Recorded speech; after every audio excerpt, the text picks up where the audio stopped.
Hello, investidores! Bora falar sobre 3 ações que eu considero que têm um grande potencial de valorização nos próximos anos? Mas antes, vale lembrar 2 pontos. O primeiro ponto é que eu não te ensino aqui nesse canal a encontrar qual é o ativo do momento, o que está todo mundo falando, o que está realmente em alta. O meu foco é te ensinar a analisar bons investimentos que vão te dar um bom retorno no longo prazo. E o segundo ponto é que nada nesse vídeo aqui é uma recomendação de investimento. É baseado apenas em uma análise feita por mim e não te isenta de ir atrás de mais informações para entender se esse ativo faz sentido dentro da sua carteira, dado o seu perfil de investidor e os objetivos financeiros que você tem. Primeiro de tudo, vamos entender o que caracteriza uma empresa estar barata. E eu já te adianto que não é o preço dela, não é se ela está no fundo do gráfico e muito menos fonte das vozes da sua cabeça. Na verdade, é um conjunto de dados históricos, ou seja, de dados passados, e também de projeções futuras que vão nos dizer se possivelmente aquela empresa está negociada a um bom preço. E perceba que eu digo possivelmente por vários motivos. Um deles, por exemplo, é que o que aconteceu no passado não necessariamente vai se repetir no futuro, e essa projeção que a gente faz para o futuro, ela pode não se concretizar. Um outro motivo também é que a gente tem que levar em consideração que o resultado de uma empresa nem sempre é feito só do interno dela, mas também pode ser afetado por fatores externos, como problemas econômicos no país ou até mundiais. Então, quando a gente faz uma análise de uma empresa, a gente está levando em consideração o resultado que ela entregou até o momento presente e o que a gente projeta com base nesses dados históricos. E uma boa maneira da gente entender isso e avaliar é olhando para os indicadores que a gente chama de valuation. Esses indicadores são chamados assim porque, de alguma forma, eles levam o preço em consideração. Mas, Bianca, você acabou de me dizer que o preço de uma ação não diz se ela está cara ou barata. E, de fato, o preço sozinho, ele não nos diz muita coisa. Agora, o preço, quando associado a outro parâmetro, aí sim ele pode ter uma grande importância. Vamos dar um exemplo aqui bem simples para vocês entenderem.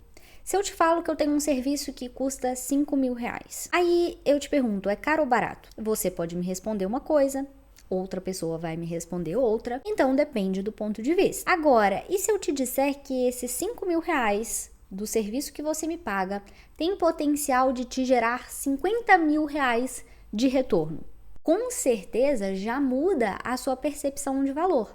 Porque eu falar em pagar R$5.000 por um serviço, mas sem saber os benefícios que ele me traz, acaba se tornando relativo ser caro ou ser barato, porque vai depender muito da condição da pessoa. Agora, se eu imputo aqui nessa informação que esse 5.000 tem o potencial de me gerar 50, a história já muda um pouco. Então, quando a gente fala dos indicadores de valuation, a gente está sempre falando do preço associado a um outro parâmetro que vai me dizer que possivelmente essa ação está cara ou barata ou num preço justo. Vamos entender um dos principais indicadores de valuation que a gente olha, que é o preço sobre o lucro. Eu trouxe aqui até a tela branca para desenhar aqui para vocês entenderem melhor.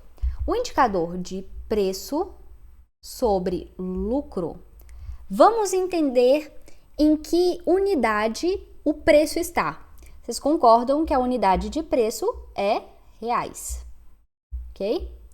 Beleza. E qual que é a unidade de lucro? É reais por ano. Quando eu faço essa divisão aqui, eu vou cortar os reais e esse indicador vai me dar um valor em anos. Então, na verdade, o que significa esse indicador? Ele me fala em quanto tempo eu retornaria o dinheiro investido nessa empresa se ela distribuísse todo o lucro aos acionistas. Então, suponha a empresa X, ela tem um PL de 5 Isso significa que se ela mantiver o lucro que ela teve no último ano e não subir, não tiver um crescimento, mantiver esse lucro e distribuir todo esse lucro na forma de proventos, eu vou receber ao longo de 5 anos o acumulado de proventos que vai ser igual ao valor que eu paguei por essa ação. Então, se eu comprei ela a R$100, significa que se ela distribuir todo o lucro na forma de proventos, eu vou receber R$100 de proventos ao longo de 5 anos. E com isso, depois de 5 anos, eu teria o dobro do valor que eu investi inicialmente. Mas isso é levando em consideração se ela não tivesse crescimento de lucro ao longo desses anos. O que, ao escolher uma boa empresa, dificilmente vai acontecer. Obviamente que a gente não pode analisar um indicador sozinho, a gente tem que olhar todo o contexto da empresa para chegar a uma conclusão sólida, porque o PL ele pode nos indicar diferentes direções, tendo um mesmo valor a depender de todo o contexto da empresa. Mas se a gente tem um PL baixo, via de regra, significa que a empresa vai demorar menos tempo para nos dar um retorno através do lucro que ela tem. E obviamente que a gente tem que lembrar também que não é toda empresa que paga dividendo e ainda as que distribuem, não é todas elas que vai distribuir 100% do lucro em forma de provento. Então, para isso a gente olha o payout. Se o payout é de 50%, significa que ela distribui em média 50% do seu lucro. Então, se eu compro uma empresa com um PL de 5, não significa que necessariamente ela vai me entregar de proventos durante esses 5 anos o mesmo valor que eu paguei pela ação. Primeiro, porque a gente tem que levar em consideração que ao longo desses 5 anos, muita coisa muda, ela pode crescer num ano, ela pode não crescer em outro, enfim. E ela também não é obrigada a distribuir 100% do lucro dela em forma de proventos. Se ela não distribui em forma de proventos, significa que ela está reinvestindo essa parte que não foi distribuída na própria empresa, que muitas das vezes, principalmente quando a empresa está nesse processo de crescimento acelerado, vai fazer mais sentido reinvestir do que distribuir aos acionistas. Então, de uma forma geral, quando o PL está mais baixo, dados os outros indicadores também indicando algo positivo, a gente olhando para a empresa e analisando que ela é realmente uma boa empresa, pode ser um sinal de que ela está barata. E o outro indicador de valuation que a gente olha muito também é o preço sobre o valor patrimonial. O P sobre VP é o preço que a ação está custando hoje sobre o patrimônio total que ela possui. Se a gente tem um P sobre VP menor do que 1, significa que ao comprá-la a gente está pagando menos do que o próprio patrimônio que essa empresa possui. Então, imagine que eu tenho um P sobre VP de 0,75. É como se eu estivesse dando 75 centavos para ganhar uma moeda de R$1. E eu vou te falar, nesse momento a gente tem tantas empresas com P sobre VP abaixo de 1 que eu fico assustada como as pessoas não conseguem enxergar essas oportunidades. E para você que está em busca de boas ações a bons preços, uma maneira é utilizar esses indicadores como filtros. Então, aqui no Status Invest, você pode filtrar o PL, você pode colocar o PL máximo, por exemplo, eu quero um PL máximo de 7,5 ou 10 e um P sobre VP de 1 ou 1,5. Você pode, inclusive, associar esses dois indicadores a vários outros para chegar numa lista de ações a serem analisadas. Obviamente, eu não recomendo que vocês só usem o filtro, peguem todas as empresas que apareceram na lista e comprem. Não, isso é só a primeira parte da análise. É um bom começo para quem fica totalmente perdido e não sabe por onde começar. Então, baseado em vários fatores e segundo a minha análise, mas novamente, não quer dizer que todas essas ações que eu vou falar façam sentido dentro da sua carteira. Então pare, estude, analise. Mas eu trouxe 3 empresas que eu vejo ali um bom potencial. Antes de mais nada, não esquece de deixar o joinha aqui, o like e se inscrever no canal porque isso é muito, muito importante para mim. Combinado?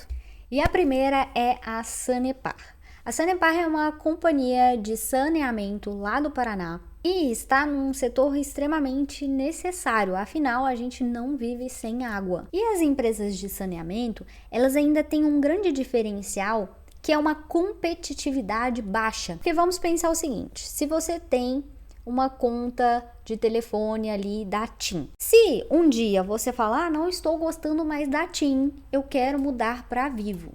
Você vai lá e muda. Obviamente que eu sei que os atendentes são treinados para que você continue ali na empresa, eles são bem chatos em relação a isso e vai dar um pouco de trabalho, mas você tem essa autonomia.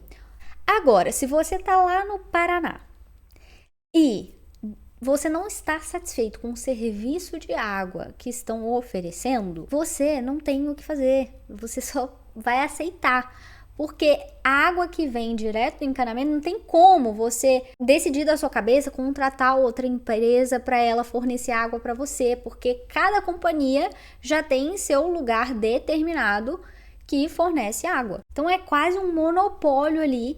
E se o cliente não está satisfeito, vai ter que continuar consumindo o serviço.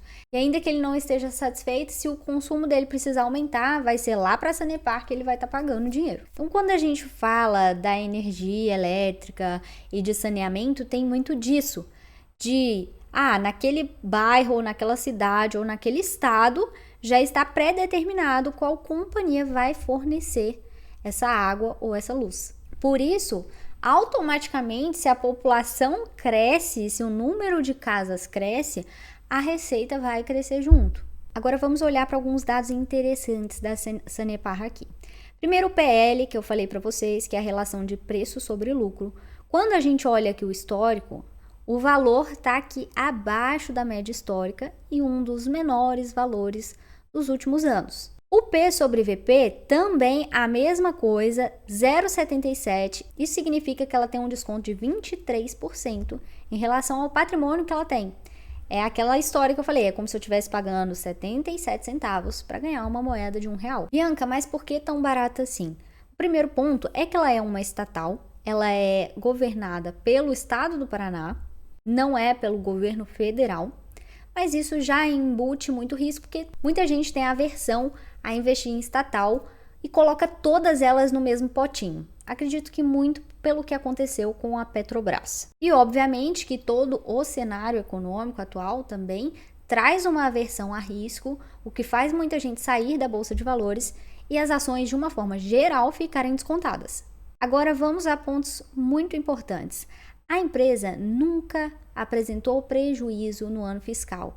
Isso significa que no fechamento do ano, ela nunca apresentou resultado de lucro negativo. A empresa tem mais de 5 anos de bolsa, tem um ROI acima de 10%, possui dívida menor do que o patrimônio e a média de crescimento de lucro nos últimos anos foi de mais ou menos 15% ao ano. Ela tem um dividend yield médio de 6,5%, no último ano foi mais ou menos 5,7%, mas lembra que eu falei para vocês do payout? O payout dela é de mais ou menos 30%, ou seja, ela só distribui cerca de 30% do lucro que ela tem.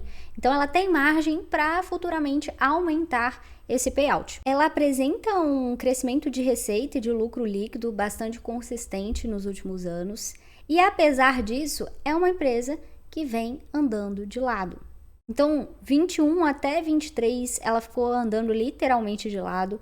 Em 2023, ela deu uma boa subida, mas depois se lateralizou de novo. Ou seja, realmente eu acho que as pessoas não estão conseguindo enxergar o verdadeiro potencial dessa empresa, que é uma empresa de um setor muito perene, com uma receita muito recorrente, como eu falei para vocês, de baixa competitividade. A segunda empresa é o Banco do Brasil. E eu sei que muita gente tem aversão em investir no Banco do Brasil, por exemplo, por ser também uma estatal. Mas é uma empresa centenária que existe há mais de 100 anos, que vem apresentando ótimos resultados e que não tem tanta interferência do governo como é o caso da Petrobras. E eu gosto muito do setor bancário no Brasil porque é um setor altamente lucrativo, justamente por conta das taxas que podem ser até abusivas ao repassar empréstimos, financiamentos e etc. Quando a gente olha, por exemplo, para o setor de tecnologia,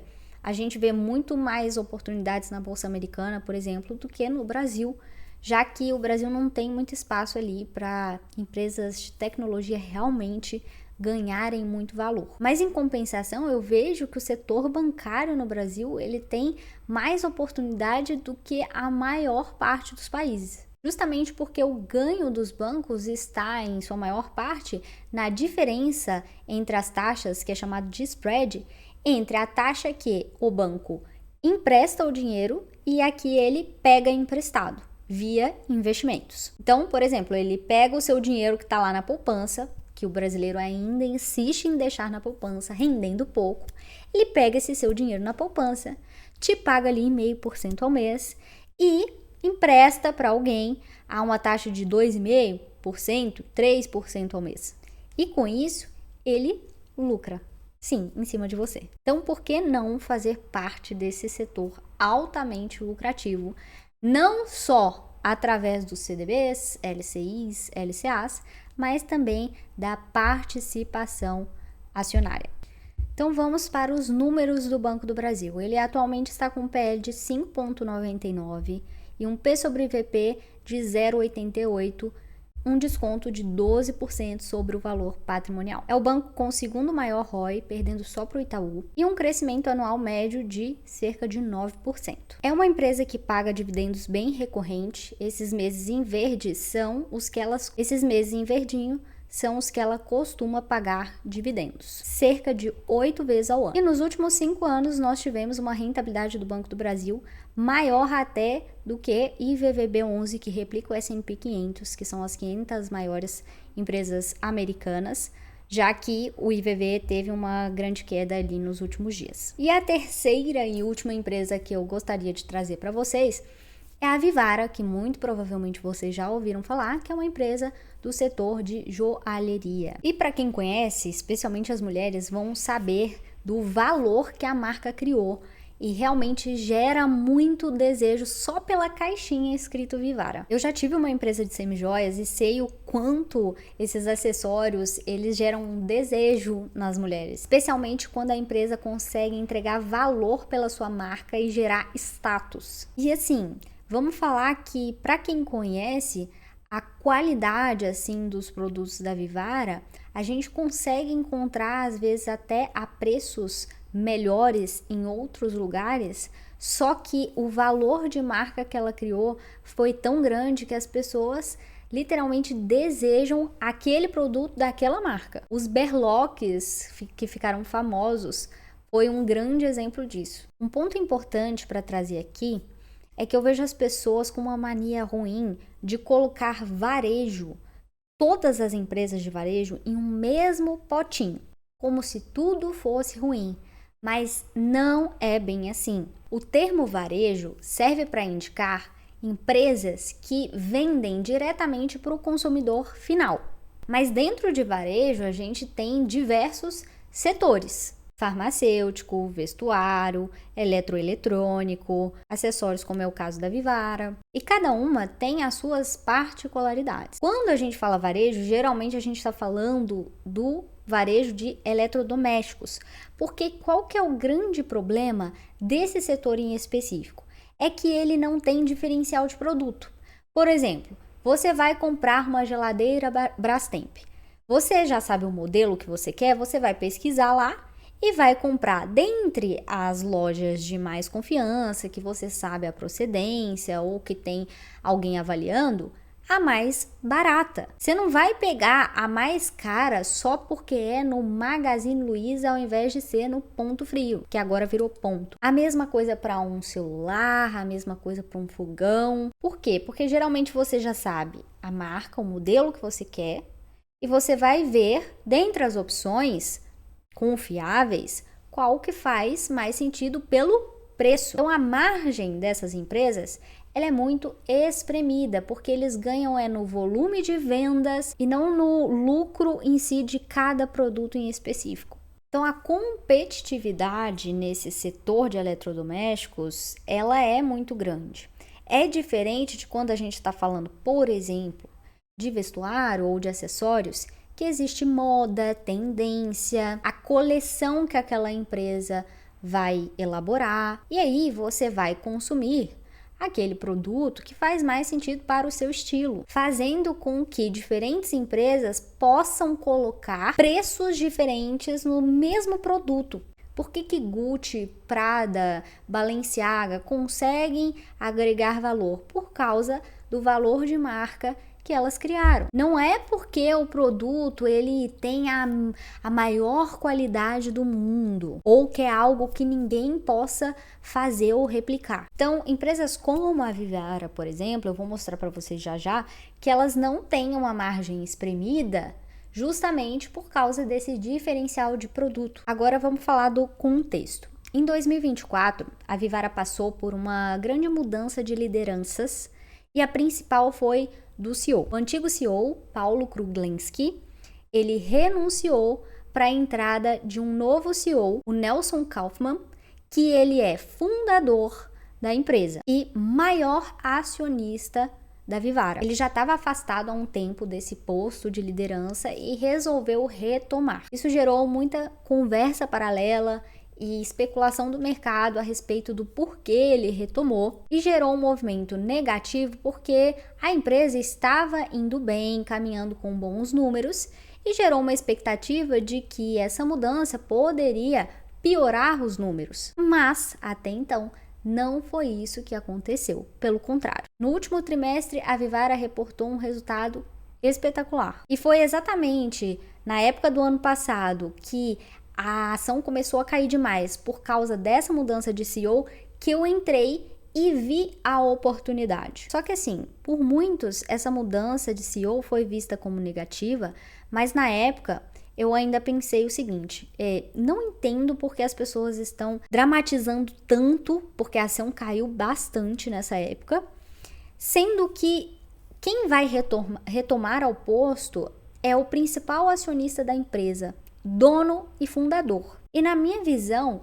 não existe ninguém mais apto a melhorar, a levantar uma empresa do que quem fundou ela. Obviamente que há exceções, mas eu dei um voto de confiança, porque a especulação e ter os números em mãos são coisas totalmente diferentes. O mercado espera uma coisa, mas o que vai acontecer de fato é outra história. Agora vamos para os números da Vivara. Primeiro aqui um PL de 7,22 que realmente está bem abaixo da média histórica. E o P sobre PP de 1,89 que também está bem abaixo da média histórica. Agora o que me chama a atenção mesmo é porque geralmente uma empresa que apresenta um crescimento de lucro acelerado como o da Vivara costuma ter um PL bem mais alto do que isso daqui, geralmente acima de 15, o que me faz perceber uma grande oportunidade na empresa. Um ROI de 26,17%,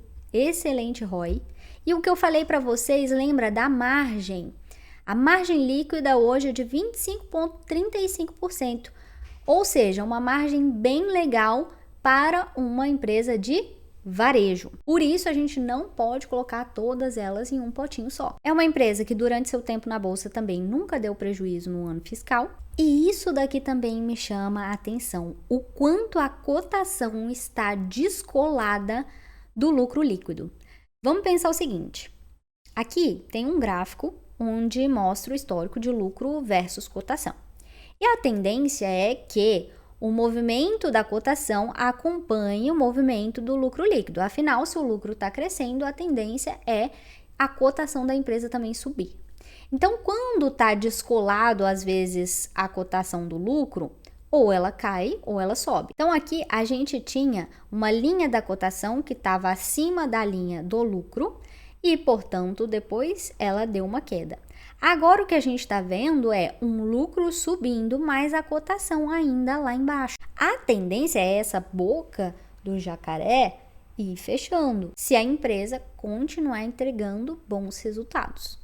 Bianca, mas então por que essas ações estão tão assim descontadas? E a explicação é principalmente pautada no cenário macroeconômico do Brasil hoje. Taxa de juros alta, o que faz a renda fixa ficar extremamente atrativa e faz alguns investidores pensarem que não vale a pena correr o risco de investir em renda variável. Assim, eles vendem os ativos de renda variável, migram para a renda fixa, só que a Selic ela não vai ficar assim pelo resto da vida. Então a gente tem que pensar nos investimentos, a gente às vezes não, a gente tem que ser contraintuitivo.